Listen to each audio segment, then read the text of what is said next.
암암이 선교 7번째 이야기입니다. 하나님이 교회에 영혼을 보내주셨습니다. 5년차 되던 해 약 35명의 출석교회가 되었습니다. 그런데 저에게 한 가지 염려가 생겼습니다. 선교사 임기가 5년, 그 해가 지나면 5년의 임기가 끝나고 한국으로 복귀를 해야 했습니다.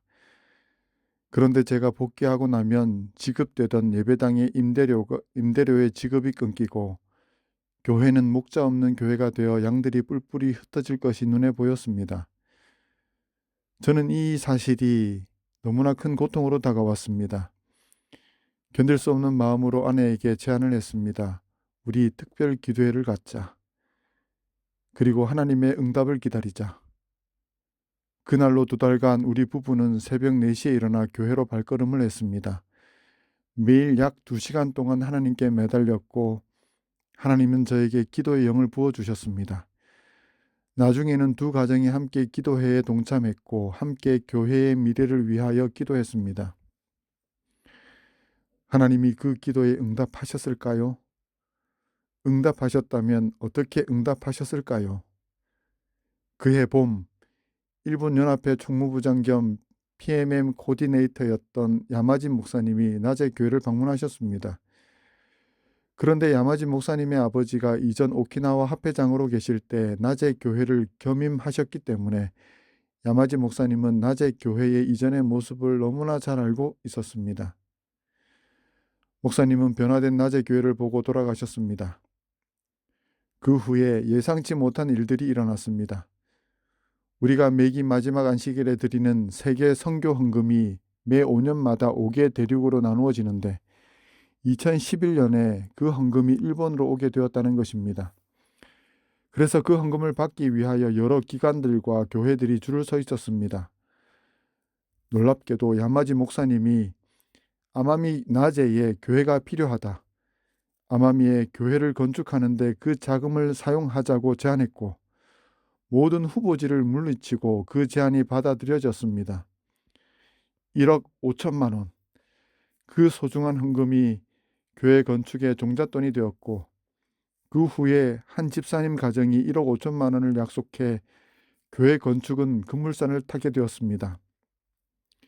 불과 서너 달 만에 그야말로 기적 같은 일이 일어났습니다. 그토록 꿈꾸던 교회 건축을 실현할 수 있게 된 것입니다. 그런데 또 한 가지 장애물이 있었습니다. 제가 떠나고 나면 누가 교회 건축을 추진할 것인가 하는 것이었습니다. 또다시 기도했습니다. 하나님은 그 기도에도 응답하셨습니다. 가을에 연합회에서 또 한 분의 조력자가 오셨습니다. 연합회 재무부장님이 방문해 주셨습니다. 재무부장님께서 제 고민을 털어놓으니 재무부장님이 한 분의 목사님을 소개해 주셨습니다. 치바 교회를 담임하고 계셨던 모리타 목사님이었습니다. 이 목사님이 은퇴를 앞두고 있으니 모리타 목사님께 부탁해보라는 것이었습니다. 당장 그분께 주말 부흥회를 부탁드렸습니다. 교회는 오신 모리타 목사님을 극진하게 대접했습니다. 그리고 그분께 교회의 미래를 공유하며 여기 오셔서 헌신해 주실 것을 정중히 부탁드렸습니다. 목사님은 기도할 조금의 시간을 달라 하셨습니다. 2주 후 목사님으로부터 수락하신다는 연락을 받았습니다. 저는 임기 5년을 마치고 한국으로 복귀하였습니다. 그 이후 모리타 목사님과 낮의 성도님들은 협력하여 부족한 교회 건축 자금을 모았고 그리고 땅을 사고 건축을 시작했습니다. 2013년 11월 5일 꿈에 그리던 교회 건축을 마치고 헌당 예배를 드리게 되었습니다.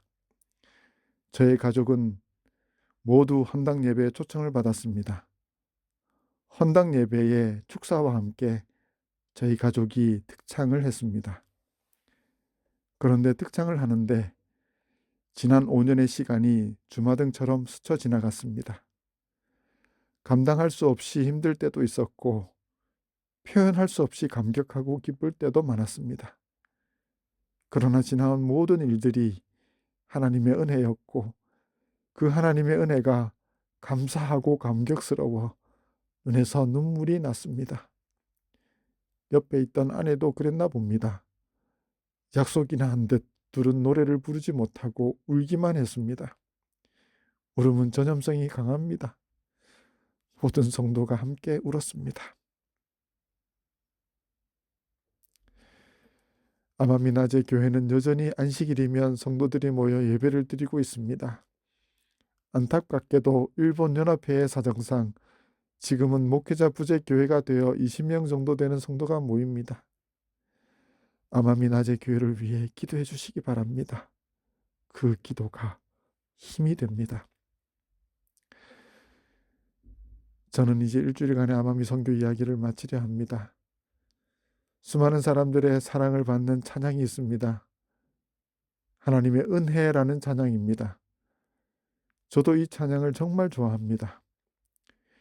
이 찬양의 일부분을 소개합니다. 나의 달려갈 길 다하도록, 나의 마지막 호흡 다하도록 나로 그 십자가 품게 하시니 나의 나된 것은 하나님의 은혜라. 한량없는 은혜, 갚을 길 없는 은혜, 내 삶을 애워싸는 하나님의 은혜, 나 주저함 없이 그 땅을 밟음도 나를 붙드시는 하나님의 은혜. 이 찬양을 자세히 보면 이 찬양에서 말하는 하나님의 은혜는 단순한 은혜를 말하는 것이 아니라 전도자에게 임하는 하나님의 은혜를 말하고 있습니다. 나의 달려갈 길, 나의 마지막 호흡 다할 때까지 그 십자가 품게 하시고 주저함 없이 그 땅을 밟는 것도 하나님의 은혜라고 노래하는 것입니다. 그렇습니다. 전도자, 삶의 현장에서 하나님의 복음을 전하는 전도자는 그렇지 않은 사람들이 경험하지 못하는 특별하고 놀라운 하나님의 은혜를 경험하게 됩니다. 그 경험은 세상이 알지 못하고 세상이 줄 수 없는 참된 축복입니다. 그 축복을 알고 그 축복을 사모하며 그 축복을 받으며 살아가는 우리 모두가 되기를 바라며 말씀을 마치겠습니다.